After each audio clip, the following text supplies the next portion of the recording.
இந்த திருப்பலியானது ஜெயமலன் தொலைக்காட்சி நேரடியாக ஒளிபரப்பு செய்யப்படும்.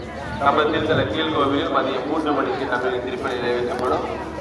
ஒவ்வொரு நாளும் காலை 7 மணிக்கு தமிழின் திருப்பலியும், 10 மணிக்கு ஆங்கிலத்தின் திருப்பலியும், மதியம் 12 மணிக்கு தமிழ் திருப்பலியும் மற்றும் மாலை 6 மணிக்கு ஜெபமாலை தொடர்ந்து தமிழின் திருப்பலியும் கீழ்கோவிலில் நடைபெறும். ஒவ்வொரு நாளும் காலை 8 மணிக்கு கொங்குனியின் திருப்பலியும், 11 மணிக்கு கித்தியின் திருப்பலியும், மாலை 5 மணிக்கு கனரசு திருப்பலியும் பேராலயம் மேல்கோவில் நடைபெறும்.